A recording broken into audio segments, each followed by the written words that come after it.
Hi everyone. तो देखो इस वीडियो में हम सातवाहन डायनेस्टी क्या था, कैसे उनका इमर्जेंस हुआ, इस चीज़ को हम लोग इसमें जानेंगे। देखो हम लोग एक चीज़ जानते हैं ज्योग्राफी में, डेक्कन क्या होता है।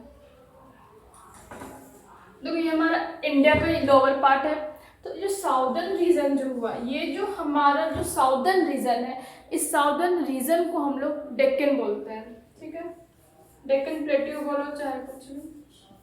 तो मॉडर्न डायनेस्टी खत्म होने के बाद, देखो यहाँ पे कंफ्यूज मत करना, मॉडर्न और गुप्ता पीरियड दोनों बिल्कुल डिफरेंट है। Modern dynasty and the Gupta dynasty both are completely different.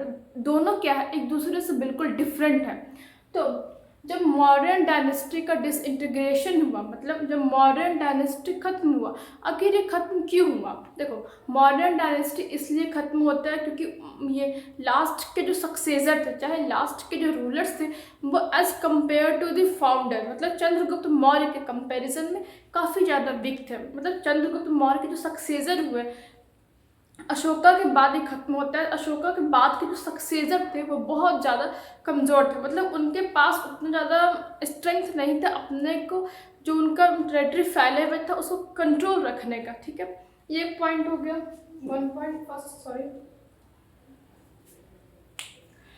देखो तो क्या होता है, जब ये मॉडर्न डायनेस्टी खत्म होती है तो जो इंडिपेंडेंट जो चीफडम्स थे, मतलब जो सामंत जो थे, जो कि अलग अलग डिसइंटीग्रेट हो जाते हैं। तो इंडिया के अलग अलग राज्य में, मतलब इंडिया का जो डिफरेंट डिफरेंट पार्ट्स था, और एक डिफरेंट पार्ट्स में वो लोग अपना अपना इंडिपेंडेंट किंगडम को इस्टेब्लिश करते। ये हो गया। तो उसी तरीके से ये जो नॉर्थ वेस्टर्न जो रीजन हुआ, नॉर्थ वेस्टर्न रीजन में ये फॉरेनर्स का था, और ये जो साउदर्न रीजन है, साउदर्न रीजन में सातवाहनस का रूल हुआ।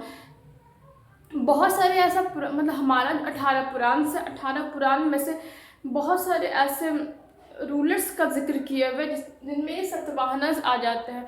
पुराण में ये लोग सातवाहनस जो लोग थे, वो बहुत जगह अपने आप को आंध्रस भी कहते हैं, मतलब आंध्र प्रदेश के पास के रूलिंग पीपल। ठीक है, अपने आप को आंध्र भी कहते हैं। पुराण में भी इनका जिक्र आंध्र के तौर पे किया गया है। आखिर हम लोग को सातवाहन डायनेस्टी के बारे में कहाँ कहाँ से पता चला, सोर्सेज क्या है। तो मेन जो सोर्सेज है उनका coins and their inscription. Inscription मतलब क्या होता है, उस समय के जो रूलर्स थे दीवार पे, केफ में, गुफाओं में जो पेंटिंग्स बनवाते थे, चाहे जो ऑफिशियल ऑर्डर इशू करते थे।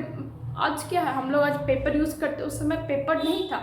तो जो दीवार लोग जो सकता घर में सिलौटी पे जो मोटा मोटा जो पत्थर होता है, उन सारे पत्थर पे जो ऑफिशियल ऑर्डर वो लोग पास करते थे, उस चीज़ को हम लोग इंस्क्रिप्शन बोलते हैं। ठीक है, तो ये मेजर सोर्स हो गया, archaeological source and literary source में भी पुराण से सब आ गए। लेकिन जो लिटरेरी सोर्सेज है उसको कंपेयर किया गया आर्कियोलॉजिकल सोर्सेज से, उनके सिक्कों से, तब भी ये चीज़ कंफर्मेशन में आया कि ये चीज़ सही है कि नहीं। ठीक है, अब देखो सिक्का कैसा था उनका, मेरा मार्कर नहीं चल रहा। उनका जो क्वाइंस था उसमें राजा का पोर्ट्रेट बनाया जाता था, एंड देन उसके उनके नाम के साथ राजा का पोर्ट्रेट रहता था यहाँ पे, और उसके जो राजा होते थे, रूलिंग अथॉरिटी थी, उसके फोटो के साथ। ठीक है, देखो यहाँ पे सिक्का का जिक्र हो गया।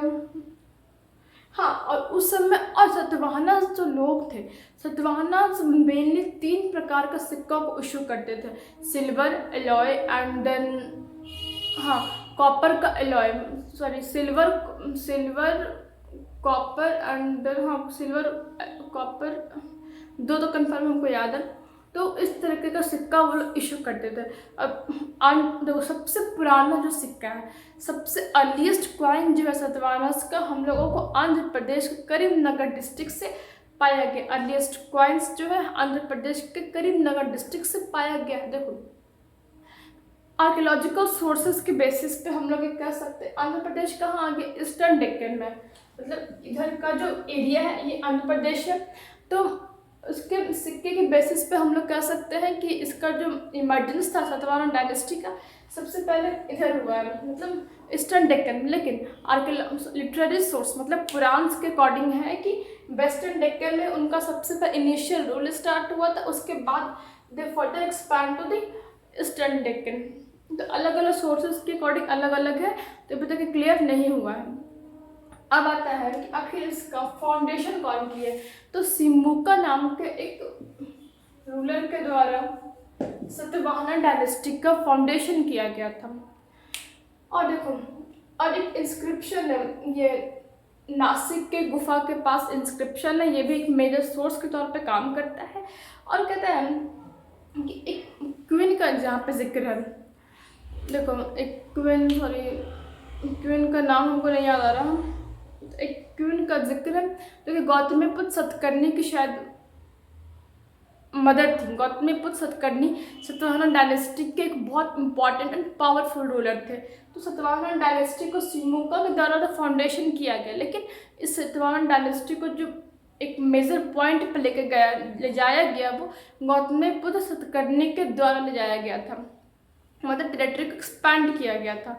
तो उनके बारे में दर्शाया जाता है। एक नासिक के पास गुफा है, उस गुफे में जो एपिग्राफ, देखो एक वर्ड आता है एपिग्राफ, तो मतलब कि 3 पैराग्राफ, मतलब कि 4-5 लाइन का जो लिखा हुआ है उनके बारे में, जो गौतमीपुत्र सतकर्णी जो है उनको 3 मेजर रूलर्स यवनस, शकस और पर्थियंस, इन सारे के बारे में अलग अलग हम बतला देंगे कभी और।